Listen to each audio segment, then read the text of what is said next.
만나면은 그 차가운 것을 느슨하게 해주고, 한열이 상잡할 때 사용을 해가지고서는 평탄하게 만들어준다. 평탄하게 만들어준다가 모난 거는 접힌다는 얘기잖아요.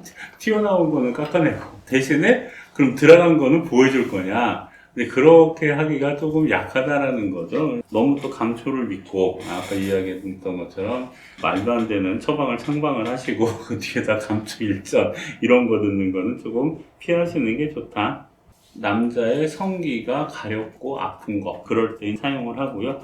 노두는 모든 약이 원칙적으로 노두는 사용을 하지 않습니다. 이제 노두를 사용을 하게 되면은 이제 용토작용이 있기 때문에 인삼할 때도 노두 얘기를 했었었죠. 노두까지는 약용 부위가 아닙니다. 굳이 토하게 하려고 할 수는 없는데 이 약이 이제 왜 나왔겠어요? 옛날에 어렸을 때 출생을 하게 되면 이걸 똥물이라고 얘기를 해요. 양수를 먹은 것을 토하게 하는데 만만한 게 별로 없었거든요. 그러니까 주사 같은 거를 넣었더니 그때는 좋을지 몰라도 뭐 주사를 갖다가 해주면은 평생 애들이 경기를 안 한다 뭐 이렇게 했는데 일단 첫 번째 비싸, 두 번째 그 수은 중독에 염려가 있기 때문에 무난하게 하는 게 감초입니다. 인삼 노두로 하기도 해요. 옛날에는 애들은 소양기체다라고 해가지고 인삼을 잘 안 썼었어요. 꼬맹이들한테는. 옛날 어르신들 중에서 잘하신다라고 하면은 본인들의 귀룡탕이라는 게 다 있었습니다. 근데 그것도 발음상으로 당귀 귀재 녹용용자거든요. 근데 왜 귀용탕이라고 하는지 모르겠어요. 귀용탕이 돼야 될 텐데 우리나라 사람들이 발음이 좀 세서 귀룡탕이라고 하는지 모르겠는데 저희 할아버지 때만 하더라도 이 귀룡탕 한 첩이 쌀 한 마리였어요. 옛날에 쌀 한 마리면은 4인 가족이 한 달을 먹었어요. 4인 가족 한 달 안 먹을 거를 그 꼬맹이한테 투자를 하는 거예요.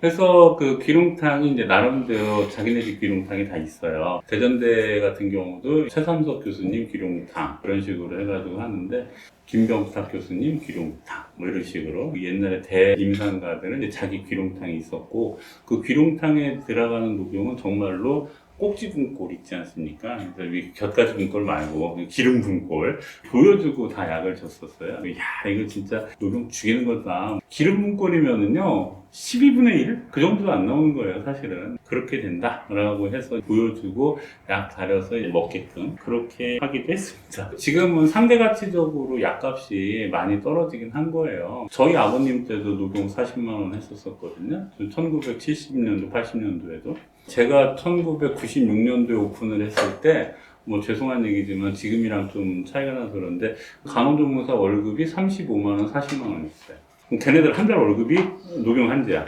저는 그래도 50만원을 받고 있는데 지금도 천안에서 아직도 30만원 한 달치 받고 있는 분들도 있거든요. 20몇 년 지난 동안에 약값은 다 올랐는데 한약값은 그대로고 그런 좀 슬픔이 있죠. 자, 하여간 노두는 그렇습니다. 그 다음에 중원에서 온 겁니다. 요것이 맞아요. 근데 환경부에서도 이제 나오기도 한다라고 얘기를 해요. 국산 감초는 거의 없다라고 보시면 됩니다. 강원도 쪽에서 뭐 나온다 뭐 이렇게 얘기를 해도 기원식물이 중원입니다. 여기서 말하는 중원은 중국입니다. 그렇기 때문에 1990년도 조금 지나서였죠. 96년도에 제가 개원을 했었는데 판시리 하시는 분이 있었잖아요. 김머시기 씨. 우리 것이 좋은 것이요. 뭐 이것 때문에 갑자기 막 국산 한약재 그쪽으로 많이 얘기가 진행이 된 거죠. 한참 고생을 했었어요. 또 편승을 해서 역으로 본인의 한의원은 또 국산 한약재만 쓴다 이렇게 광고하는 집들도 있었습니다. 참 양심이 없는 거죠.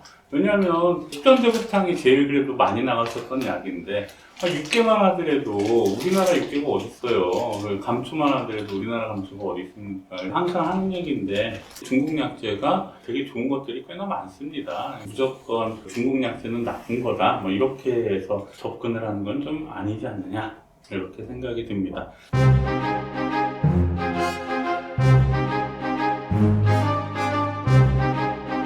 감초도 중국에서 지금 이제 신강성, 양해감초가 많이 비싸졌죠. 중국에서 몽고로 갑니다. 몽고도 한참 감초 키우다가 지력이 약화가 돼가지고 우즈베키스탄 뭐 이렇게 해가지고 이제 간 거죠. 진짜로 그때도 그랬었어요. 저희 아버님 때도 우리나라 감초는 이제 아까 얘기했듯이 껍데기는 이렇게 벗겨집니다. 그리고 이렇게 찢으면은 실처럼 이렇게 하나하나씩 다 뜯어져요. 그런 감초가 들어와야 되는데 뭐 갑자기 막 엄지손가락만한 감초가 들어온 거예요. 뭐 이따시만한 감초가 들어왔어요. 그 당시는 항상 이제 뭐 큰 거면 다 미국이었어요. 쌀미자를 씁니다. 일본 애들이 이제 쌀미자를 쓰는데 미감이다 이렇게 이야기를 해서 이제 한참 들어왔었어요. 이렇게 큰 감초가 해가지고 되게 좋은 건 줄 알았는데 딱 쪼개니까 그 껍데기가 안 벗겨지고 그 다음에 부러지는 거예요. 거기에 더욱 황당한 거는 먼지가 이렇게 올라와요. 딱 부러지면서 먼지가 올라와요. 희한하다. 뭐 이런 감초가 다 있지 해가지고 결정적으로 이제 맛을 딱 봤는데 써. 감초가 달아야 되는데 써요. 그 다음부터는 미국 감초다라는 미감이다라고 했던 것이 안 좋은 말로 이제 변하죠. 우리도 그런 거를 사용하지 않습니까? 아씨, 너 시험 잘 봤냐? 이러면 떡을 쳤어. 뭐 이렇게 하잖아요. 그 다음에는 걔네들을 떡감이라고 불렀어요. 얘네가 그럼 왜 들어왔을까 이렇게 고민을 해본 거예요. 그랬더니 염색을 시키는 염료로 해서 이게 들어온 겁니다. 그러니까 염료로 들어왔으니까 안 다뤄도 돼. 그리고 두 번째, 안 비싸도 돼요. 덩어리가 커야지 염료할 때 편하니까 들어왔더라고요. 그래서 이제 그때 당시에 막 다 반품하고 막 그랬던 기억이 있는데, 요즘도 저쪽 거, 우즈베키스탄에서 저쪽 조금씩 더 가면 갈수록 감초는 커져요. 그리고 색깔도 너무 진해. 그냥 일반적인 황토색이 아니야. 너무 진해. 보면은 맛을 보고, 그래서 맛을 좀 봐라. 가격이 싸다고 좋은 게 아니에요. 품질이 맞으면 좋은 거예요. 그러니까 그 품질이 맞고, 그 다음 가격도 싸다면 금상첨화지. 딱 맛을 봤는데, 감초가 써요. 감초가 써요. 굉장히 힘들어지는 거죠. 그런 것들은 형색기미성에서 안 맞으니까 보내는 게 맞습니다. 가격이 싸다고 하는 게 안 좋고.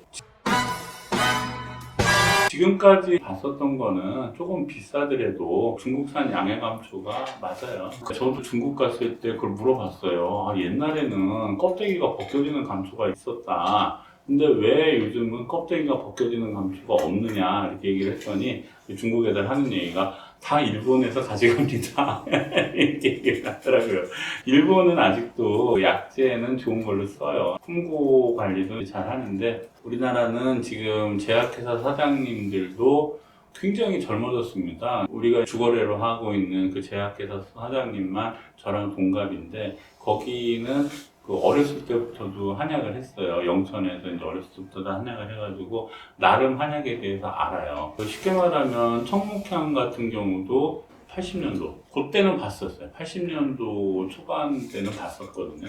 근데 청목향이 없어졌어요. 운남성 목향을 갖다가 이동을 시켜서 다른 데다 심어버리면 청목향이 된다고 하더라고요. 장경학 선생도 그 부분에 대해서는 오류에 빠지는 거예요. 마두령의 뿌리가 청목향이다. 이렇게 딱 해버리니까 목향하고 마두령은 당연히 다르죠. 이제 그렇게 되는 거예요. 옛날 사람들이라고 해서 다 잘 맞았던 건 아닙니다. 그러니까 목통하고 통초 같은 경우도 목통은 뿌리고 통초는 줄기다 이렇게 배웠었거든요. 저도. 근데 지금은 전혀 다른 약재잖아요. 책으로 보시는 본초도 중요합니다. 책으로 이제 어느 정도 보시게 되면은 현장에 좀 가보셔야 되는데 제기동에 가서 약재 본다라고 하는 건 솔직히 미련한 짓이고 영천이 옛날에는 좀 죄송한 표현이지만은 전국의 쓰레기약이 다 영천에서 나왔거든요. 그러니까 진짜 안 좋았었어요, 영천이. 근데 요즘은 조금 나아졌다라고 하더라고요. 그럼에도 불구하고 실제 중국 가서 기원식물을 보려면은 사천에 있는 허아트 시장에 가면 기원식물이 되게 정리가 잘 돼 있습니다. 일반적으로 유통되는 약재들은 이제 박주에 가면은 많이 있거든요. 옛날에는 안국시장이 제일 좋다 뭐 이렇게 얘기를 했는데 1년에 한두 번 정도는 직접 약재 시장 가가지고 약재도 보고 중국 애들 얘기도 좀 들어보고 이제 그렇게 하는 것이 훨씬 더 이제 도움이 많이 되지 않을까 이렇게 생각을 합니다. 혹시 감초 질문 있으세요? 감초 많이 쓰면 위 알도스테론입니까? 해서 좀 붓게 예. 많이 분다고 몸이 많이 붓기 때문에 네. 일본에서는 그거 양을 좀 조절하는 것 같더라고요. 하루 복용량을 정해놓고 이제 쓰는 것 같긴 한데 원장님 말씀대로 하루에 4g 정도면 큰 문제가 없는 거 같아요. 이제 양방에서 이야기를 했었던 것이 그거 아닙니까? 한약은 스테로이드 이제 범벅이다라고 얘기를 했었던 게 감초. 아까 이야기했던 것처럼 이제 중만, 그득하다, 그러니까 부어있다. 이렇게 되면은 굳이 감초를 고집할 필요는 없다. 근데 그렇지 않은 경우에는 일반적으로 사용하는 약. 빌랑 같은 경우도 문제가 생겼을 때 좀 죄송한 얘기인데 협회 차원에서 조금 대응을 좀 잘 해주시는 게 좋은 거예요. 일반 유튜버 하는 한의사 선생님들이나 일반 블로그 하는 한의사 선생님들, 신문에서 이렇게 자주 나오는, 방송에서 자주 나오는 한의사 선생님들이 언급을 하는 게 아니고, 협회에서 이제 공식 의견으로 해가지고서는 해주는 것이 원래 맞아요.